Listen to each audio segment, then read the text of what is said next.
Hello everybody, in today's video I want to discuss several design choices made in Pokemon Scarlet and Violet and to explain them all so you could further appreciate the games and the decisions made to make them. Number 1 is a shiny sparkle sound. Today I would like to discuss as to why there is no shiny sparkle sound that plays in Pokemon Scarlet and Violet. Now as you may remember in Pokemon Legends Arceus, whenever a shiny Pokemon would spawn, a little jingle would play to signify that, hey, a shiny Pokemon has spawned in your vicinity.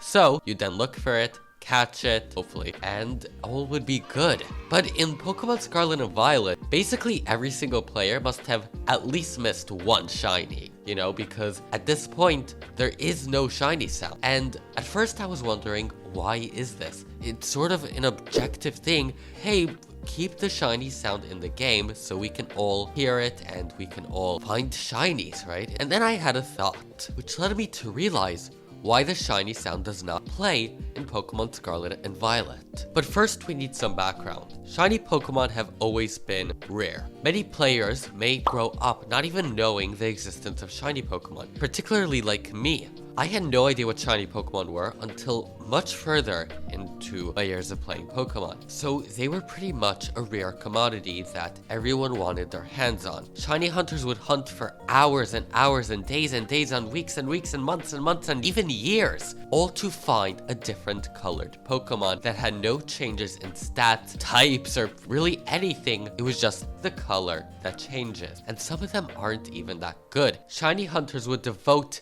months and years just to find a shiny that may not even change all that much just because it is that rare. Because back in the day, the odds used to be 8,192. So where does that bring us now? Currently, since Generation 6, X and Y, shiny Pokemon have had the odds of 4,096, meaning the odds are now half what it used to be, making some shiny hunters believe that current shinies aren't particularly real. Now, without delving into that topic, I wanted to discuss how I think for that very reason, the shiny sparkle no longer plays, and that is so shiny Pokemon remain rare, despite the lower odds. Because in Pokemon Scarlet and Violet, it is known that if you just roam the overworld, you will find a shiny eventually, even though it took me hours and hours to find even one, and I currently only have 2 shinies, but that besides the point. Most people have found many shinies just by playing the game normally without hunting, which is pretty crazy considering how in basically any previous game you would have to hunt for hours and hours, and now you can just play the game normally and you are almost guaranteed to find at least one. And I think the developers, aware of how shiny Pokemon have become a lot less rare than they used to, they decided, hey, what's a good way to make sure that shiny Pokemon aren't a bit too common in a game where Pokemon are just roaming the environments?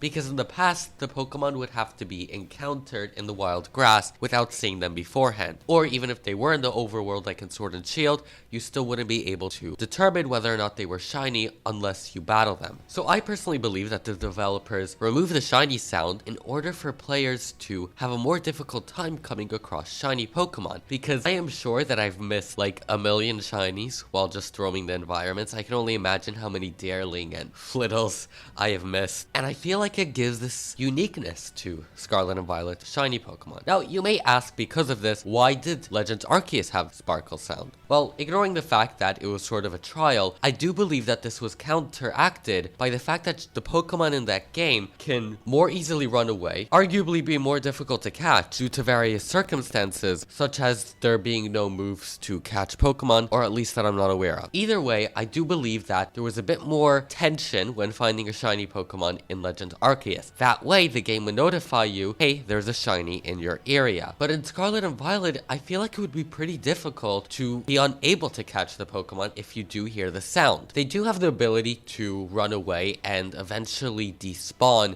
but I feel like if you were to actually hear the sound, it would be very difficult for that to happen. While possible, I do think that Legends Arceus is more likely to be failed than a Scarlet and Violet shiny. But what do you think? I personally like it, but it does not come without flaws, especially how some colorblind people may not be able to discern what is a shiny Pokemon, and may just frustrate players more than amplifies their experience. Next, I want to explain why there is no indoor exploration. Now, I personally did want to see a lot more indoor interior exploration than there already is, which I say that, but there really is none, except the school and some other very select locations, but it is very far few in between that it's not really worth saying that there really is, but at the same time, it does sort of make sense. After all, if you were to create an open world game, you would want the players to be able to focus on that open world and the actual environments that surround it. In fact, in advertising, they advertise the game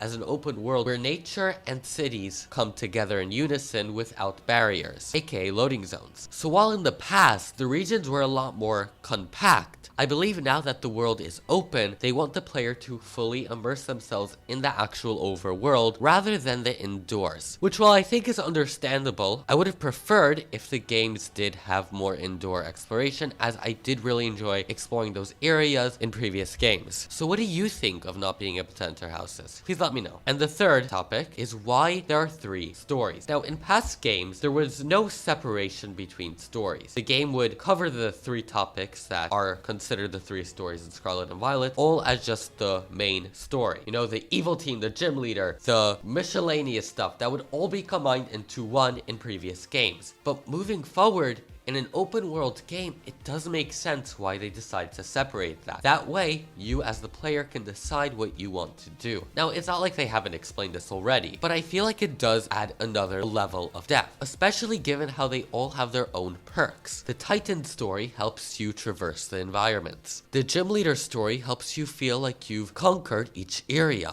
And the Team Star bases are just a nice fun activity to do on the side. But it happens to be that they have enough going for them, especially given how difficult they are in comparison to the others. It's their way of balancing each story to be fun in their own unique way. And what I think is even greater is that since you could choose it at your own pace, you could do it whenever you're in the mood of it. Meaning, once you feel like, I've explored enough of the environments, I'm feeling tired, let me just relax and have some dialogue. Because in past games with Sun and Moon, let's say, many people complained with all the cutscenes, with all the dialogue, not being able to skip them. But now in Scarlet and Violet, you can choose when to have all this dialogue and all these cutscenes, meaning you're the one who actually wants it. Which is why I feel like I haven't really heard any complaints with hand-holding in this game, besides the intro. I think it was a really nice compromise to still have all the dialogue, all the story put into the game, but to allow the player to choose when and how. Now, for a bonus topic, because why not? Let us talk about why we cannot fly with Koraidon or Miraidon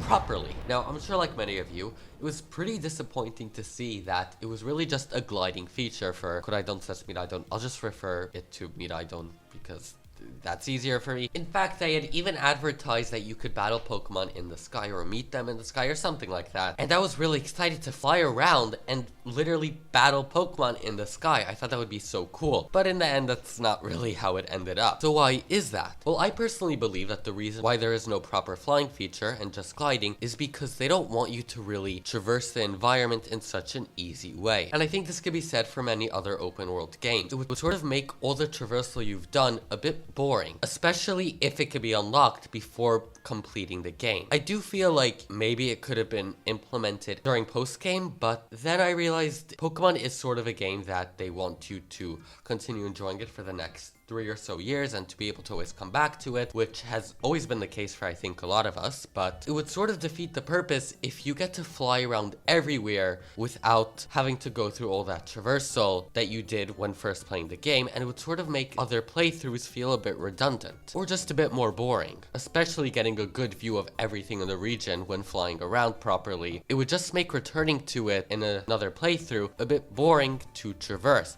and so I feel like they really wanted to keep it to land traversal so you can always come back to the game and explore new areas that you may have not noticed in the past. So while I think it would have been really cool to battle Pokemon in the sky and truly traverse the skies and truly fly in the air, I do understand it. So again, what do you think of all these decisions? What do you think of my explanations? Because obviously these aren't explanations given from GameFreak themselves. These are all my made up theories as to why Pokemon handled Scarlet and Violet as they did. I hope you enjoyed watching this video. If you did, please give it a like. And if you liked me, maybe subscribe?